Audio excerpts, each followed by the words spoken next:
Alhamdulillah, Sluman selamat. Alhamdulillah. Ini untuk kesekian kalinya kita berbincang, kita menyaksikan dua intelektual yang sudah sangat terkenal lah tidak hanya di dunia kampus saya rasa, di dunia maya juga hari-hari ini sudah suku Maya. Semakin merambah nih. Mas Toro sudah punya akun channel YouTube sendiri Mas ya? Oh, sampean sudah subscribe belum? Sudah. Setelah podcast di SMT saya sudah subscribe. Itu gara-gara pandemi itu. Gara-gara pandemi nek dhisik kan aku jane raduyan aku. Sekarang semua masuk ke dunia itu, Mas. Mas Hari juga, saya nggak tahu nih Mas Hari tertarik apa enggak nih buat masuk di dunia digital ini. Secara sosiologis tertarik karena saya sosiolog ya.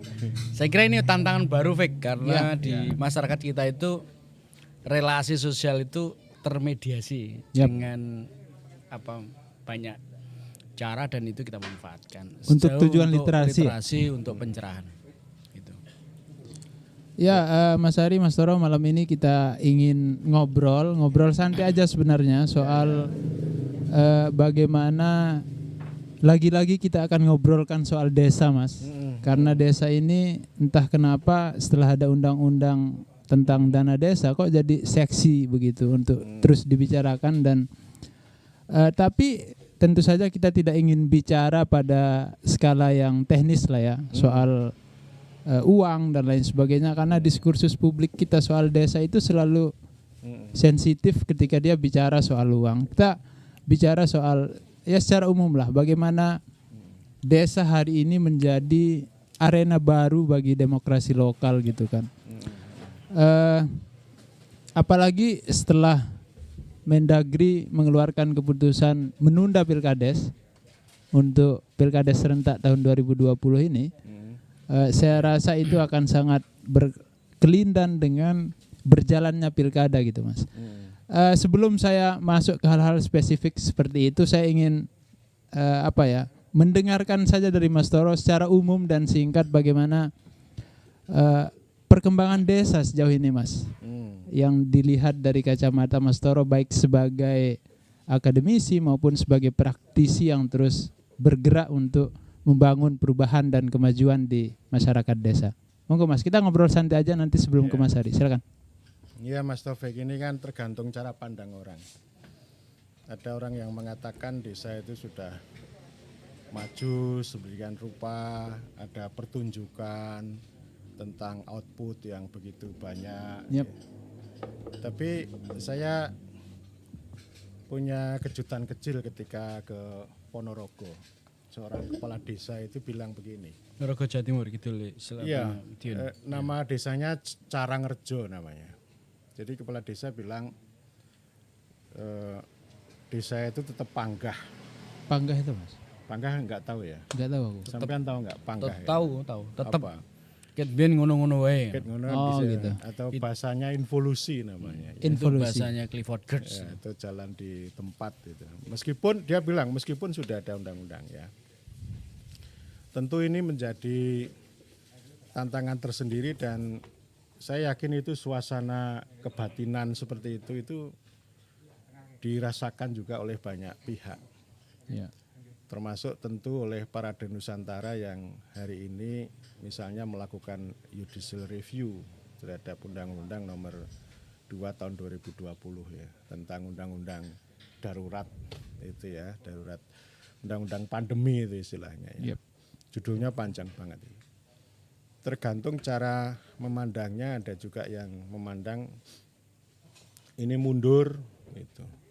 Ada juga yang mengatakan ini semu gitu. Yeah. Jadi cara pandangnya bermacam-macam, dan saya menyampaikan secara kritis bahwa di balik kemajuan itu ada ketimpangan, di balik kemajuan itu juga ada kemandekan gitu ya. Jadi ini namanya kontradiksi. Kita tidak bisa memandang desa itu sudah berubah sedemikian rupa, tapi juga kita tidak bisa mengatakan bahwa desa itu seperti masa lalu yang begitu romantis. Terpuruk gitu ya. Begitu kan ada juga orang yang romantis itu mengatakan bahwa desa itu masih sangat baik, sangat guyup, sangat punya kohesi sosial yang baik gitu. Itu romantis, Romantisme. itu juga menyesatkan gitu. Tapi juga kita kadang-kadang disuguhi dengan pertunjukan sedemikian rupa, misalnya ada 40.000 terbangun BUMDesa misalnya, itu kan pertunjukan. Jadi maksud saya ada dua sisi. Saya sering membuka kembali literatur tahun 80-an gitu ya. Misalnya Indonesia desa itu di crossroad gitu ya, crossroad di persimpangan jalan atau carrefour ya. Carrefour itu persimpangan itu ya. Jadi perlu melihat itu dua sisi ya, karena ada banyak variabel dan pada hari ini kita ini sebenarnya ada undang-undang yang itu sebagai structure atau sebagai struktur yang bisa mengubah desa itu menjadi lebih baik, menjadi lebih mandiri, menjadi lebih demokratis dan juga maju gitu. Tetapi yang terjadi sekarang ini kan undang-undang desa itu istilahnya ini jalan lapang itu dibelokkan ke jalan yang sempit, yang jelek. Nah ini yang menimbulkan pertanyaan nih Mas, yang itu membelokkannya siapa ini? Nah nanti ini ada salah satu bidannya nih yang turut melahirkan undang-undang desa, tapi tentu kita tidak ingin terjebak pada persoalan teknis lah untuk melihat perundang-undangan itu. Tadi menarik Mas Hari, Mas Toro menyebut ada involusi desa yang kebetulan juga sampean menulis soal itu di buku Tonggak Politik yang barusan saja dibedah secara nasional gitu. Untuk keluar dari jebakan involusi itu seperti apa Mas? Ini kan terima kasih. Memang dilema yang kita hadapi dalam arus perubahan itu, satu sisi kita ingin berubah, tapi perubahan pada sisi apa? Lalu apa yang perlu dipelihara, apa yang perlu diuri-uri bahasanya itu, diawetkan. Nah, di Indonesia itu diskurs mengenai perubahan itu cenderung identik sifatnya instrumental. Misalnya administrasinya diperbaiki gitu. Lalu ekonominya diperkuat, lalu ada pertumbuhan gitu. Tapi ada juga itu perubahan yang kecenderungan menjadi mainstream. Jadi yang lain juga ada yang mau mengawetkan, memelihara hal-hal yang baik gitu. Karena tiap sejarah itu punya episode dan maknanya. Karena tidak semua hal masa lalu buruk dan tidak semua hal yang terjadi perubahan itu juga baik, ada sisinya. Nah, ini yang saya kira paradigma kita itu bagaimana menghadirkan proses politik desa, dampak dari reformasi. Kita repolitisasi desa itu, sehingga repolitisasi itu artinya mengangkat, merepresentasikan diskurs yang selama ini tereksklusi, terpinggirkan. Kalau omong desa itu kan ibaratnya itu ketinggalan kayak gitu-gitu. Tapi sebetulnya itu hanya metaforik yang menggambarkan bahwa desa butuh berubah. Tapi debat mengenai arah di mana kita akan berubah, dengan cara apa berubah gitu.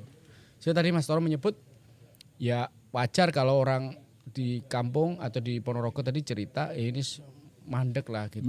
Wes panggah jong biyen ngono. Itu istilahnya ket biyen ngono. Nah, itu kalau dilihat pada sisi ada kenyataan secara empiris bahwa lagi kepala desanya ngono gitu misalnya. Perangkat desa kayak gitu, aturannya kok begitu, tidak membuat desa maju. Nah, sehingga yang dirasakan itu outputnya, dampaknya atau outcome-nya dalam pengertian perubahan sing ketok itu, sehingga orang itu menilainya gini, nek desane iki seneng gawe gapura diceti kayak gitu, wah desane berubah gitu. Itu seolah maju. Padahal cuma dirubah catnya gitu. Raketang itu hanya untuk lomba desa gitu loh maksudnya Mas Tor tadi. Nah, tapi harus kita akui bahwa ada sisi yang dimana kita perlu untuk mengatakan bahwa ada yang lebih maju dibandingkan sebelumnya. Iya, atau begini Mas, jangan-jangan perubahan itu hanya terjadi pada level struktur politisnya saja. Maksud saya begini, saya sering menemukan di desa itu justru setelah desa itu diguyur dengan anggaran yang begitu banyak, orang jadi berlomba-lomba untuk masuk memperebutkan kekuasaan di desa gitu. Bukan entah itu motifnya apa, tujuannya apa, tapi saya melihat kenapa kok perubahan itu kok seakan-akan terjadi hanya pada level struktur itu saja, tidak menyentuh pada aspek kemasyarakatan, kebudayaan dan lain sebagainya. Ini apa yang terjadi Mas Toro? Apakah terjadi apa ya, raja-raja kecil nih di tingkat desa ini atau seperti apa nih Mas? Ya saya kira desa itu jadi arena ya, arena banyak aktor, banyak kepentingan ya, dan proyek gitu, proyek itu yang paling banyak gitu. Memang hal biasa. Saya kira kalau di desa lalu muncul ada tokoh-tokoh politik yang berkontestasi, itu kan hal yang biasa. Politik itu ya seperti itu. Ya. Nah perubahannya saya kira betul secara artifisial. Memang ada dinamika ya, ada dinamika, dan dinamika ini justru perlu dirawat terus menerus ya. Jadi misalnya ada kontestasi antara rakyat kemudian dengan elit. Ini sebenarnya sesuatu yang menarik, yang itu disebut repolitisasi tadi. Jadi ruang-ruang publik politik yang ada di desa itu memang harus dibuka terus menerus. Dari sana itu akan menemukan kesejatian. Kalau sekarang ini belum kesejatian. Ini apa sekarang Mas? Artifisial gitu. Artifisial saja. Artifisial ya. Jadi yang tampak gitu ya. Makanya kan kalau kita dalami, kita akan menemukan ada sesuatu yang semu. Ada dua aliran ya. Yang pertama aliran by nature. By nature itu ya desa biarkan berkembang, tumbuh, berubah itu secara alamiah sesuai dengan kekuatan atau aspirasi dari desa sendiri gitu. Artinya pemerintah atau negara nggak perlu campur tangan. Jadi biarkan secara alamiah. Itu kadang-kadang dipegang oleh teman-teman yang berhaluan romantis. Asumsinya begini, daripada campur tangan tapi merusak. Itu lebih baik pemerintah itu cuci tangan aja deh. Gitu ya. Lepasin desa nih, biarin aja gitu. Jadi dibiarkan secara alamiah. Tetapi ini juga menjadi jebakan juga, namanya isolasi namanya. Jadi desa itu dibiarkan isolasi. Jadi pemerintah tidak mengintervensi desa, tetapi desa itu kan menjadi arena pertarungan banyak pihak, termasuk tengkulak. Ya. Pemainnya banyak. Ya. Jadi artinya kalau ini dibiarkan, katakanlah misalnya tidak ada intervensi infrastruktur ya. Infrastruktur itu di satu sisi dia akan menimbulkan kesenjangan ekonomi, karena yang memanfaatkan, yang lebih banyak memperoleh hasil adalah orang-orang yang lebih mampu daripada orang biasa. Tetapi yang namanya tengkulak dan sebagainya itu tidak kalah cara kok. Meskipun tidak ada infrastruktur yang bagus, masih bisa masuk. Nah, jalannya dibangun itu dilema. Kalau negara tidak membangun ya salah, tetapi kalau membangun keliru gitu ya. Makanya kan lalu yang aliran satu by design. By design itu yang paling salah kaprah itu adalah aliran ini, rekayasa sosial. Jadi rekayasa sosial itu para ahli, para teknokrat itu mengkonstruksi sedemikian rupa, melakukan problematisasi, teknikalisasi terhadap desa sesuai dengan cara pandangnya dia, lalu diintervensi dengan berbagai cara, entah itu dengan sistem administrasi yang canggih atau sekarang namanya desa digital dan sebagainya gitu. Nah itu tidak akan membawa perubahan besar juga. Jadi itu saya mengamati perjalanan dari waktu ke waktu itu hanya istana pasir itu. Kalau by nature dan by design-nya tidak akan membawa perubahan yang besar, kemudian ini ada semacam, bukan pesimisme sih Mas, tapi cara pandang yang melihat bahwa desa di satu sisi dia punya kemajuan, tapi di sisi lain dia masih terjebak oleh praktik-praktik yang teknis dan lain sebagainya. Menurut Mas Ari ini desa ini arahnya kemana Mas? Ini yang saya sebut dengan contested. Ini kontestasi. Yang namanya perubahan itu selalu orang ingin berlomba-lomba, adu paradigma, adu perspektif. Ya wujudannya bisa proyek, bisa pertarungan pengetahuan gitu. Nah yang kita pikirkan itu kan gini. Pada saat desa itu diorientasikan untuk mengalami perubahan, sesungguhnya siapa subjek dari pertarungan itu? Ini kan sebetulnya begini. Teori perubahan sosial dalam kacamata partisipasi itu Kalau masyarakat itu sebagai subjek, ya perubahan apapun asal masyarakat terlibat itu menjadi kunci. Nah, PR-nya adalah seberapa jauh ada pencerahan sehingga kualitas perubahan di mana masyarakat terlibat secara partisipatif itu makin baik. Contoh gini, apa sih hubungannya pemilihan kepala desa itu dengan perubahan desa gitu? Iya. Loh, kepala tidak ada hubungannya kan, orang begitu. Itu ketika orang melihat politik itu dieksklusi dengan pembangunan. Ketika rakyat itu dipisahkan dengan tindakan politik. Padahal berpolitik dalam pengertian tertentu yaitu yang mengisi perubahan. Itu yang mengisi perubahan. Jadi kalau Indonesia nggak ada politik nggak akan ada perubahan. Masalahnya orang itu tidak percaya pada politik karena politik hanya dilihat di sisi atas. Sisi permukaannya saja gitu kan. Kelakuan politisi itu yang dilihat, bukan dilihat praktek orang bernegosiasi, bermusyawarah, bertarung. Nah maka itu ada pandangan-pandangan konservatisme yang muncul. Ada pandangan-pandangan progresif, ada pandangan yang liberal gitu. Ya. Itu bertarung. Satunya ngomong tentang sing penting hidup rukun. Miskin nggak apa-apa, Miskin nggak mangan, apa-apa. sing penting kumpul. Yang Itu kumpul sebetulnya mesti mangan. yang kumpul mesti mangan gitu. itu ada juga konservatisme bahwa ngene iki lho, goro-goro pilkada anu langsung Pilkades geger gitu. mending kembalikan dulu gitu. Ah. Itu ada juga kelompok-kelompok yang gini. Yang begini-begini ini ada saya kelompokkan golongan konservatif yang bisa jadi dia tidak memperoleh keuntungan secara substantif dari perubahan itu. Tapi ada juga yang ini kudu berubah. Tapi dalam kacamata ini pandangannya liberal. Pokoknya rakyat harus punya hak yang sama dan oleh karena itu biar bertarung bebas gitu. Nah, negara nggak usah ikut-ikutan lebih jauh mendominasi. Kita punya pengalaman buruk gitu. Nah ini pandangan liberal ini meminimalisasi soal peran negara.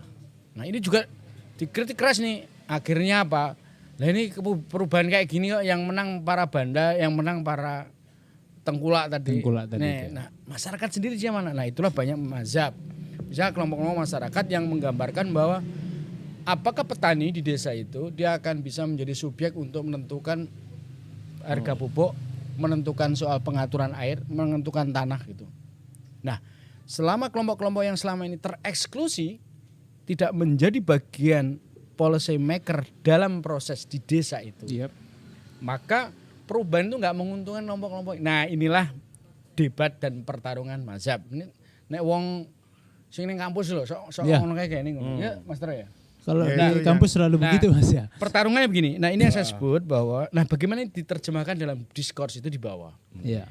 Itulah munculnya teori-teori demokrasi komunitarian, demokrasi liberal, macam-macam, sosial demokrasi. Nah di desa itu sebetulnya saya katakan hak warga desa untuk memperoleh kebebasan itu bagian dari spirit reformasi Indonesia. Maka itu dulu itu undang-undang otonomi daerah itu berhenti di kabupaten, di tangan bupati ya. Entah dinggo prasmanan, dinggo macam-macam lah gitu. Nah akibatnya apa? Ini bukan soal anti otonomi daerah. Nah, ini nggak cukup otonomi daerah kalau ada oligarki, maka harus ada di sini. Itu perjuangan teman-teman itu dulu gitu. Maka digeser deh pendulumnya itu, politiknya itu jangan diletakkan kabupaten tok, geser juga di. Tapi kalau pada akhirnya di desa terjadi pendulum baru gimana? Nah itu yang harus dilakukan, mendemokratisasikan desa itu kan sudah ada kewenangan nih. Apa ukurannya? Orang mau pemilihan kepala desa. Ukuran demokrasi kan orang mau memilu, Fik. Iya benar. Ukuran demokrasi di desa itu musyawarah, misalnya arenanya. Ada musyawarah desa gitu kan ya. Kalau ada arenanya, isu-isu yang diangkat, kalau musyawarah mesti diangkat mau isu bangun gapuro, ngono meneh, tuku furniture, bangun kantor desa, perbaiki gang gitu. Terus mengadministrasikan yang baik, ya itu ada arenanya, tapi diskursusnya enggak kaitannya dengan petani tadi. Saya ngobrol sama Mas Toro kan, urusan pupuk usulannya banyak sekali. Nah, kadang-kadang yang gini-gini jagonya kabupaten. Mendefinisikan desa oleh kabupaten. Nah, yang ketiga nih Pak. Sudah arenanya ada, isunya kayak gini, aktornya siapa yang bermain? Nah kita kan ada teori demokrasi perwakilan, ada BPD itu bagus. Nah, itu berpolitik rakyat desa. Nah, tantangan kita adalah BPD sebagai Badan Permusyawaratan Desa itu sebagai arena atau institusi sekaligus ya mewakili rakyat itu dia menyuarakan isu apa, berperan untuk apa. Nah itu yang disebut dengan check balance. Sehingga PR kita itu sama, Fik. Iya. Kalau ada demokrasi kok masih dibaca elit, misalnya di kabupaten, tingkat nasional juga gitu. Iya. Di desa ini belum apa-apa sudah dihukum. Nah, contoh, orang kabupaten sama provinsi sama pusat itu sering menyalahkan desa. Iya, Itu apa mampu itu dana desa. Lalu pertanyaannya, dulu sampai dikasih otonomi daerah dilok ke sama pusat. Apa mampu sampai otonomi daerah? Sekarang menikmati mereka. Nah, Sekarang. beri kesempatan desa berproses. Ini lagi 5 tahun gitu. Iya. Pokoknya itu, Fik. Nah, jadi kadang-kadang memang nggak adil pada desa orang-orang itu. Yo nek ono orang kepala desa keliru yo jangan terus dihukum. Jangan terus diingatkan lah gitu. Nah, kita ini urung-urung wis dihukum ya. Wis ditakut-takuti lho, Rok. Ya kan, Gimana Mas kita nambah literasi masyarakat desa, Mas Toro? Kriminalisasi. Iya, jangan begitu. Jadi dulu kita punya semangat begini. Membela desa dengan rekognisi. Iya. Rekognisi itu diikuti dengan proteksi. Kalau tambah rigito namanya otorisasi. Otorisasi. Jadi otoritasnya, kewenangannya itu lalu dipastikan. distribusi resources. Ditambahi redistribusi. Tetapi desa juga harus dilawan dengan demokrasi. Iya. Jadi ini kan dua sisi toh. Bagaimana negara itu mendudukkan desa itu dengan rekognisi itu yang paling penting. Kemudian di dalam desa juga harus didinamisir menjadi dengan demokrasi. Nah, ini aliran yang sedang diperjuangkan oleh undang-undang. Tapi kan ada kontestasi, ada aliran efisiensi gitu. Jadi semuanya harus efisien dan Efektif. efisien, efektif itu, dan fokusnya adalah yaitu tadi program-program pembangunan atau judulnya adalah program dana desa. Kalau ngomong program dana desa maka nanti larinya efisiensi, bukan demokrasi. Sekarang kan banyak orang kan membenci demokrasi lalu kembali ke efisiensi yang ditekankan. Jadi kita itu dari sisi historisitas politik ya. Jadi saya kan mengapresiasi buku Tonggak Politik ini kan. Jadi artinya bahwa kita itu menjadi bangsa yang merdeka. Kita menjadi reform itu karena ada perjuangan. Karena ada aktivisme yang melibatkan perjuangan rakyat. Itu yang saya maknai sebagai tonggak politik. Iya. Begitu ini jadi, ada kemerdekaan, ada reformasi, tapi setelah running, setelah jalan, itu bukan demokrasi yang berkuasa, tapi efisiensi. Efisiensi, karena jadi, diukurnya dari dana gitu. Ya, semuanya diarahkan anggaran gitu.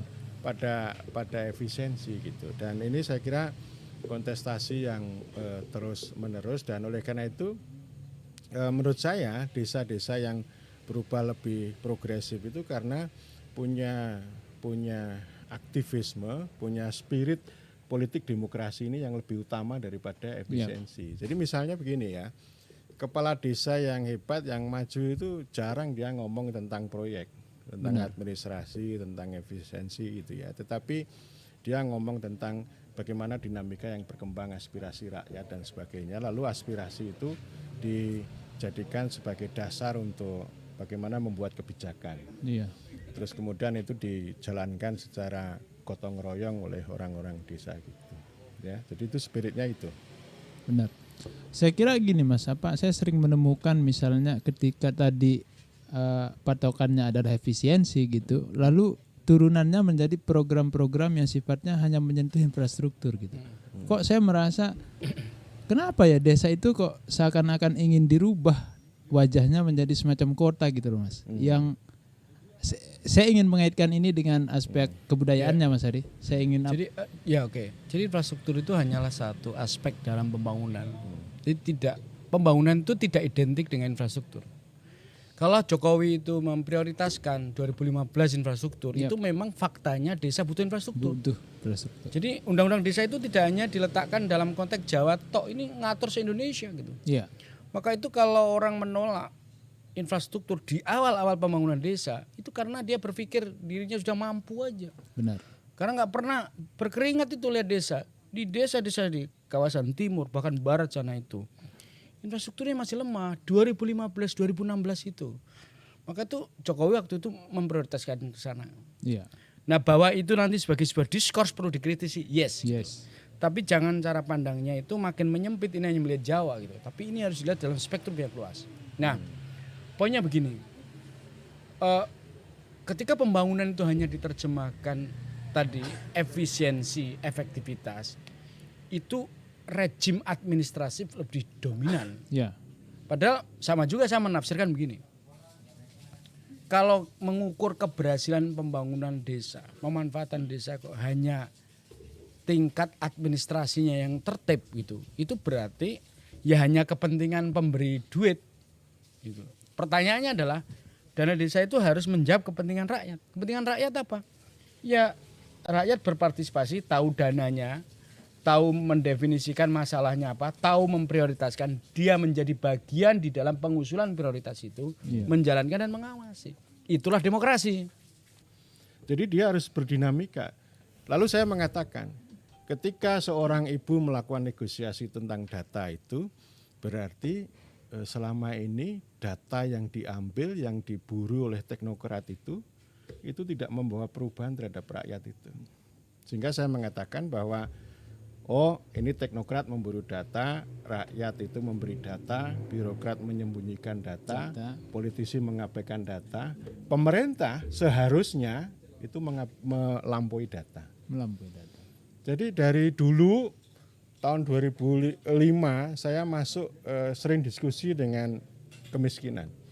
Wah, ini sibuk dengan indikator data. Sekarang pun juga begitu. Indikator dan data itu menjadi persoalan. Jadi bukan bagaimana ilmu itu melakukan istilahnya rasionalisasi rasionalisasi atau menangkap secara kritis terhadap omongan-omongan tadi. Aku sesuk oleh apa nek meni data. Gitu. Termasuk saya kira kalau kita memahami politik uang. Ya, dulu teman kita di Gunung Merapi itu, teman kita yang itu loh. Kampanye sing ngunggahke pasir. Loh, kene ngunggahke pasir we oleh upah, mosok ngunggahke pejabat ora oleh upah. Jadi jangan langsung dihakimi ini sebagai kebejatan. Jangan dong. Harus ilmuwan harus bisa menangkap itu secara dalam. Kenapa kok bisa begitu gitu. Nah, saya lalu menangkapnya karena para pekerja pasir ini dalam day to day, dalam keseharian, mereka itu tidak mempunyai kesempatan yang memadai untuk menikmati kehadiran negara. Gitu. Dan oleh karena itu saya akan mengatakan ini penting. Jadi istilahnya kebijakan berbasis bukti itu tidak hanya bukti dalam bentuk peristiwa, tidak hanya bentuk peristiwa, tetapi diskursus, omongan orang-orang rakyat itu yang harus ditangkap dan itu didiskusikan menjadi lebih baik gitu ya. Nah, karena itu ini kan selalu bergeser itu antara aliran demokrasi dan efisiensi. Kalau efisiensi itu ya bagaimana melakukan teknikalisasi atas data lalu jadi kebijakan. Kalau demokrasi itu basisnya adalah diskurs yang diomongkan oleh rakyat. Sehingga kalau efisiensi jadinya ini ya istilahnya Arijito itu yang turun itu bukan orang miskinnya, bukan jumlah orang miskinnya, tapi hanya angkanya saja gitu ya. Angkanya laporannya turun, tapi yang miskin ini tetap aja nih. Iya kan sampai keturunan-keturunannya. Setiap hari kan lahir bayi baru dari orang miskin. Iya benar. Setiap hari loh ya. Kalau nggak percaya silakan cek sendiri sampean. Ya. Jadi ibaratnya itu begini, Fek.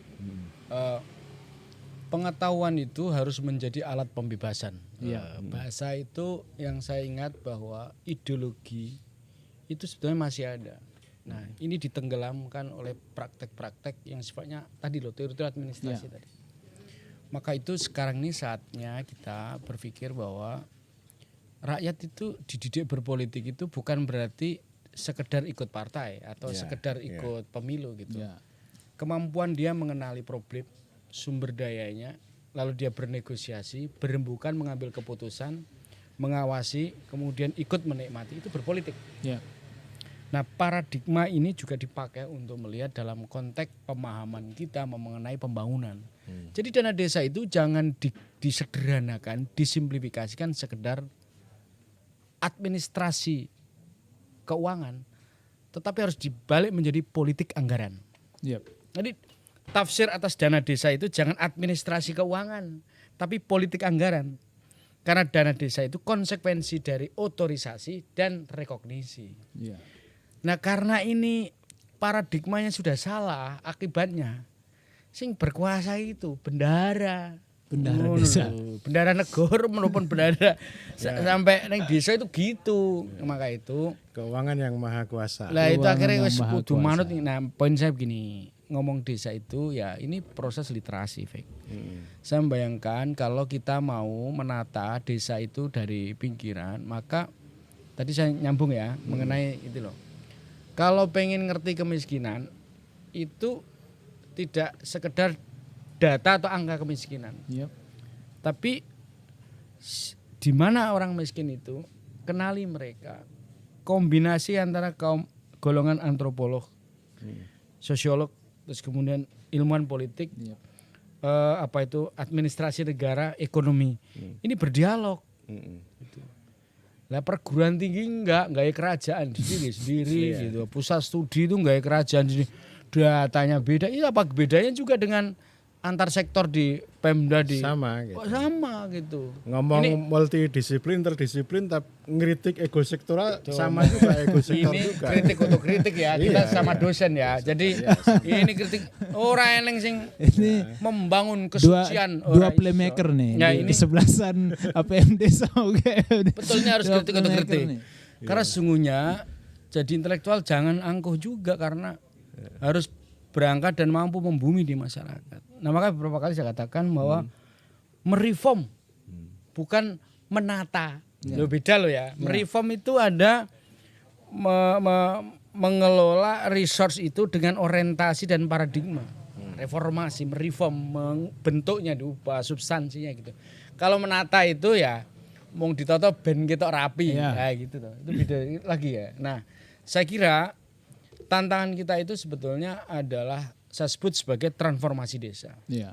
Sehingga meletakkan posisi kewenangan desa, administrasi desa, tata pemerintahan, pelayanan termasuk dana desa itu transformasi itu kalau desa mau jadi subjek sebagai konsekuensi sebagaimana mandat undang-undang desa, naskah akademiknya itu melahirkan subjek.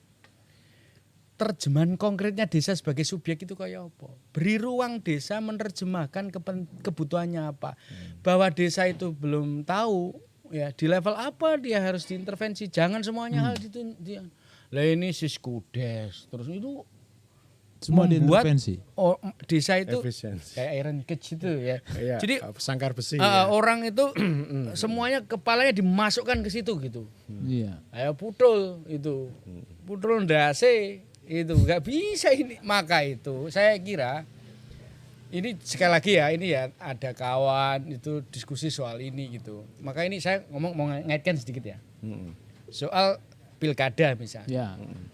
Apa hubungannya pilkada itu dengan pilkades gitu? Mong beda mburine tok pele podo gitu ya. Sama. Des haroda. Nah, yang kita sebut sebetulnya itu adalah bagian dari pintu masuk mereform. Dari sisi apa? Mereform untuk kepemimpinannya. Tapi karena ini hanya sekedar pemilihan dalam pengertian memilih penguasa lokal, ya, maka nggak didiskusikan sebetulnya dia punya mandat apa, ide apa untuk mereform gitu. Visi misi kan rata-rata hafalan. Ya, benar. Loh, itu loh. Ditulis gitu kan. Maka itu Tekstual loh. itu pun mereka disimplifikasi sifatnya administrasi dan hukum tadi. Maka itu saya setuju. Jangan menggunakan instrumen untuk menilai itu dengan ukuran moralitas hukum. Ya, yang kita butuhkan adalah politik dalam pengertian seberapa besar rakyat sebagai subjek yang konkret dia harus terlibat menjadi bagian. Itu kuncinya. Iya benar. Saya ingin tarik ke apa ya Oh. ke fenomena kekinian nih sedikit nih yang lagi-lagi apa kemarin tuh saya nggak tahu Mas Arya sama Mas Toro ngikutin apa nggak beritanya soal kondisi desa di era pandemi ini yang apa soal bantuan-bantuan itu Mas yang apa Bukan hanya ngikuti bagian terlibat kita untuk advokasi itu. bukan maksud saya gini saya menemukan banyak di apa media sosial itu berita soal misalnya bagaimana justru di era pandemi masyarakat desa itu karena merasa kepentingannya soal BLT itu mereka nggak dapat, justru berbondong-bondong tuh Mas mendatangi kantor desa dan lain sebagainya. Apakah itu sebagai bentuk kesadaran politik atau gimana Mas? Ya itu negosiasi ya.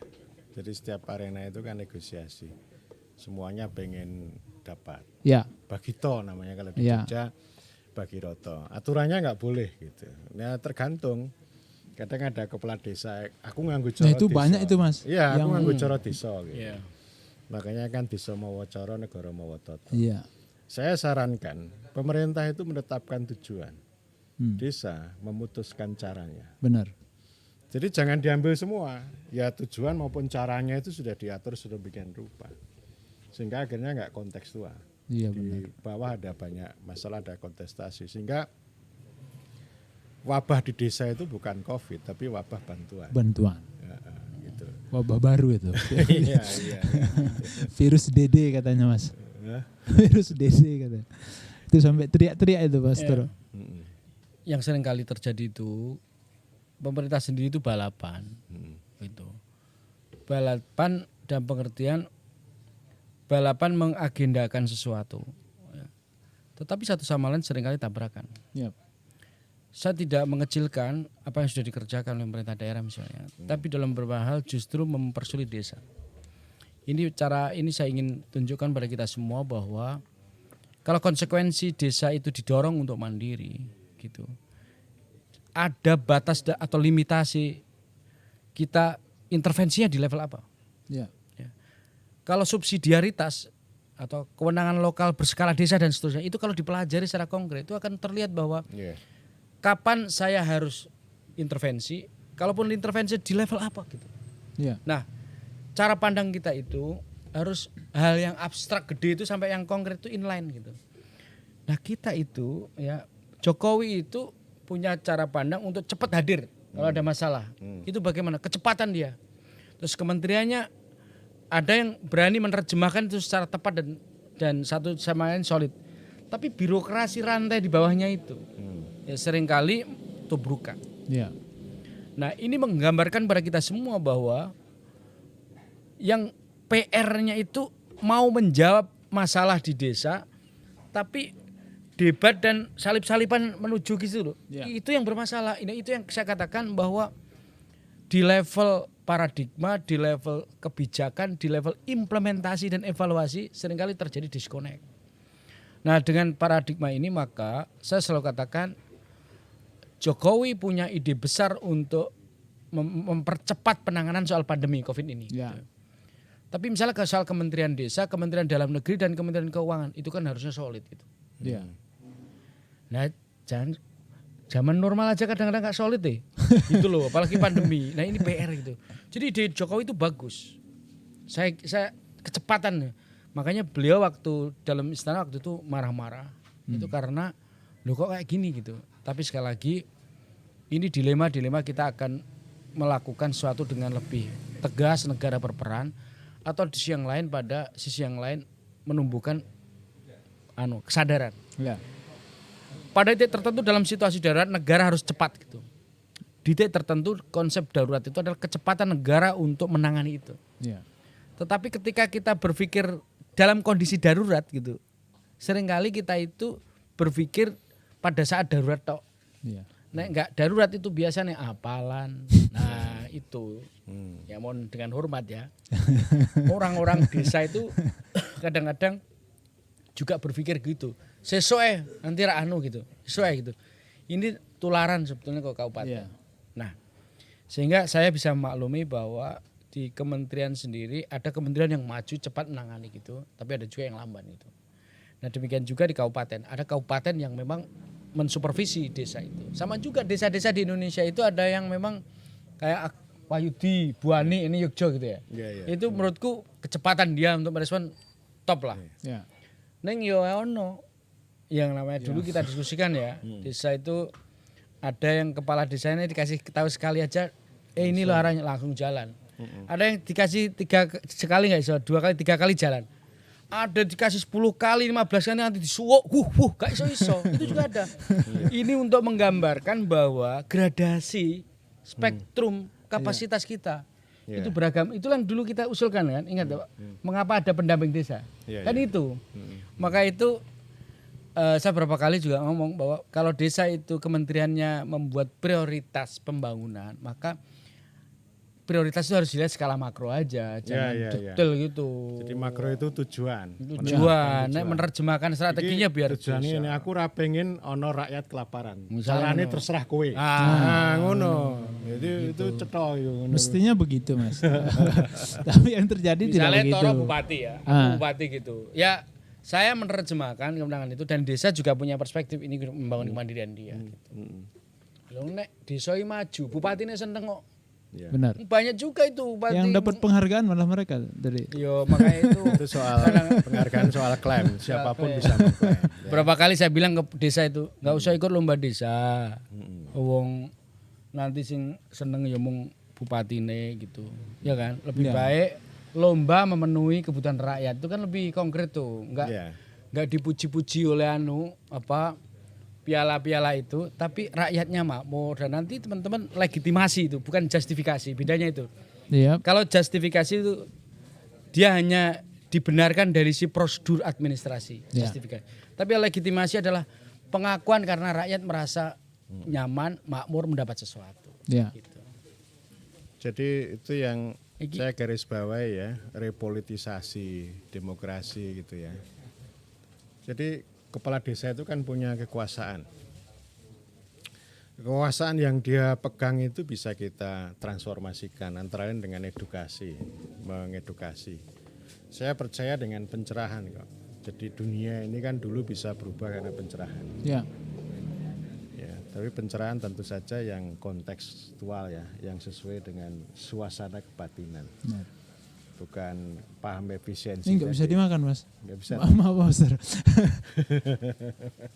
Ini nggak bisa dimakan ini. Jadi- Artifisial ini. Ini apa namanya, kekuasaan itu ditransformasikan menjadi kekuatan dan kewajiban. Ya. Jadi itu namanya kita mengedukasi para kepala desa. Jadi artinya kekuasaan itu jangan dicaci maki, jangan dikatakan sebagai kejahatan, tapi dia sebagai kekuatan. Kekuatan itu bisa mewujudkan apa, perubahan yang lebih baik, manfaat sosial yang luar biasa. Kalau ini ada itu tadi, ada kekuasaan, lalu kekuatan dan menjadi kewajiban. Jadi kewajiban kepala desa yang paling hakiki itu pada rakyat, Pada rakyat. bukan kewajiban untuk membuat laporan kepada Iya. pemerintah. Benar. Gitu. Jadi poin sini yang saya ingin tekankan, Bek, bahwa tantangan desa ke depan itu adalah bagaimana bukan hanya meningkatkan kuantitas partisipasi, tapi kualitas partisipasi yang ditandai oleh tumbuhnya kesadaran masyarakat mengenai politik pembangunan dan politik pemerintahan. Ya. Orang sadar tentang haknya, orang bisa mandiri. Nek nggarap sawah ora kudu dikongkon nanam apa, Ya. ambil inisiatif. Nah, tugas pemerintah itu memfasilitasi mereka gitu. Nah, memfasilitasi butuh policy bijak, bukan peraturan. Ya. Tidak semua hal itu harus diatur. Hmm. Nah, cara pandang ini mengingatkan kita semua bahwa kalau desa diberi ruang, diberi kesempatan, saya punya optimisme soal itu. Ya. Tanya itu Jokowi. Jokowi sebelum jadi presiden, jadi gubernur, kemudian wali kota. Pendekatannya kan sebetulnya yang disebut dengan blusuan. Blusuan itu sebenarnya hanya ingin mengajak pada para birokrat yang lain itu ngerti kondisi realnya apa. Kenapa kok harus blusuan? Ya karena teknokrasi Ya, itu, denyut kehidupan Nah, rakyat. Iya. teknokrasi itu ternyata kadang-kadang selenco, nggak sesuai dengan keadaan. Maka itu turun ke bawah. Itu simbolik maknanya Jokowi, ya. Iya. Simbolik tahu, wah jembatannya betul-betul tidak sekedar mendengarkan laporan dari stafnya. Tidak hanya ngintip dari jendela kali. Terus tidak hanya sekedar konferensi pers gitu. Iya. Dulu idenya kan itu. Kemudian waktu jadi gubernur juga gitu ke lihat kondisi diri ya. Nah, ketika presiden ini ya tentu instrumen yang dipakai adalah policy yang ada itu harus sampai. Iya. Maka itu yang kan nggak mungkin terus-menerus blusuan. Nah, tapi dalam skala yang lebih makro maka desa itu ditempatkan sebagai subjek, ya pastikan saja bahwa mereka ada capaian inisiatif-inisiatif yang ada itu. Itu. Iya. Tapi gini Mas, saya banyak tapinya nih ngobrol soal desa nih, saya banyak tapinya ya. Misalnya tadi desa boleh menentukan lah apa tidak terlalu berpegang pada pakem yang ditentukan oleh pusat dan lain sebagainya. Apakah itu, saya takutnya gini Mas, malah aparat desa nih meremehkan itu lalu keluar dari jalur-jalur hukumnya gini Mas Toro, gimana nih Mas Ya Toro? kalau salah hukum ya dihukum saja kan, simpel toh. Iya. Jadi prinsipnya begini, setiap subjek yang diberi kekuasaan dia akan mencari pengetahuan untuk menjalankan kekuasaan. Ya. Oke. Sebaliknya subjek yang diberikan pengetahuan tanpa kekuasaan itu hanya melahirkan ketidakpedulian. Ya. Akhirnya tidak peduli. Ya. Ya, jadi itu kita ini kan kulturnya kan kultur takut, ya takut nanti kalau dikasih kewenangan nanti begini begitu, gitu ya. Ya kalau salah dihukum saja. Iya. Ya, benar. Artinya Korupsi segala macam itu nggak perlu dikaji, diteliti, ya begitulah gitu. Ya dihukum aja, dilaporkan, dihukum selesai. Gitu. Benar. Jadi ilmu juga harus lebih progresif bagaimana menemukan suasana kebatinan. Iya. Jadi kalau Mas Taufik itu kan tadi pertanyaan gitu itu kan pertanyaan saintifik gitu. Itu pertanyaan saintifik, pertanyaan. Bukan kebatinan itu ya. Jadi bagaimana keilmuan itu menemukan kebatinan, suasana kebatinan orang banyak itu penting itu. Iya. Ya. Terakhir ya Vic, saya mau Iya. menyampaikan bahwa mari kita harus mulai membangun kepercayaan pada desa.